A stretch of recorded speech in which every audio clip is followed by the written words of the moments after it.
Hey everybody, Michael here again to share a little wine enjoyment with you. Why not? It's a lovely evening, a little breezy here in the Bay Area. We're getting nice late sunsets so we can enjoy the outdoors in the evening with a lovely view of the Golden Gate and the city of San Francisco. This evening we're going to try testing yet another hypothesis. And that hypothesis is that indeed there are very lovely wines at a very reasonable price. Now, I contend that those are much harder to find, at least in California. The cheaper wines are not as enjoyable. But you go further afield and you'll find that the wine pricing does not necessarily dictate enjoyment quality or negate enjoyment quality. So in this case, what we're going to do is, because we're having meat tonight, we are going to try a red from Spain, and in this case, we're going to get a Rioja. Now, the fun part about Riojas is that they come in all different prices. It's a very special region for some of the very high end stuff, but you can get some really lovely wines for very reasonable prices. This particular one is by a big producer, Baronia. It's a Rioja. And by the way, Rioja dictates that it's almost entirely Tempranillo grape. And in fact, this is 95% Tempranillo, and two other grapes make up the remaining 5%.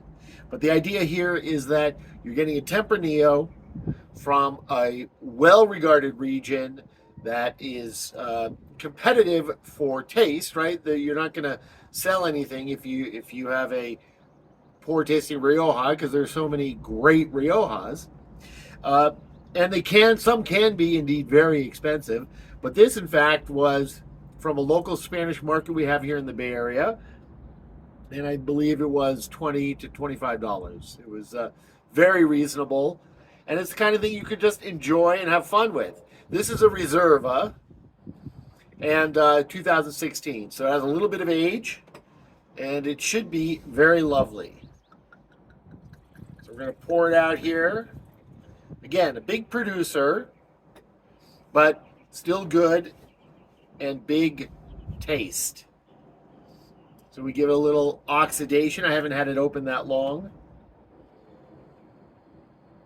Oh, very lovely nose. You can tell that it's still a little tannic, which is totally fine. Very light on the residue. It's a clean, crisp, should be high in acidity.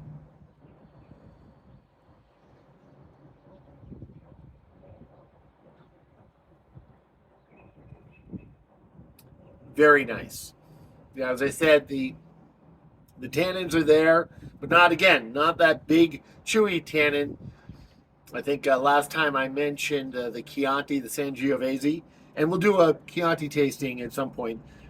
But this is a little bit lighter bodied, still delicious, a lot of fruit, not thick and heavy like the last red we had, that big Napa Cab that we drank last time, was overwhelming, big. It was awesome, but it was really meant to be paired with a big bowl dinner. This can be paired with a big bowl dinner, but our expectations are less. At $20, we want something that'll hold up to it, but not necessarily stand on its own in terms of deliciousness. So you take a little bit more tannins, you take a little bit lighter body, you take a little bit maybe less complexity, but you still get the enjoyment. And it's really a fun way to have a very good wine at an excellent price. And this is very nice. And then the other thing we've talked about is whether or not a wine needs to be paired with food. This does not need to be. It can be, and it'll actually improve probably, but it stands alone very nicely. It's not too fruit bomb. It's fruity, but it's not heavily so. And this is very nice. And I'm checking now for the alcohol content out of curiosity. 14.5. So I suspect they made a little bit higher alcohol, which is 14.5 is a little bit higher, to sort of mask some of the youth and some of the maybe slightly lower quality grapes. That's just my supposition, my guess. But for the most part, it's really a lovely wine, and I highly recommend it, and I urge you to give Riojas a try. They're a great change up from the California wine scene, and they're well priced for a very pleasant experience. Cheers.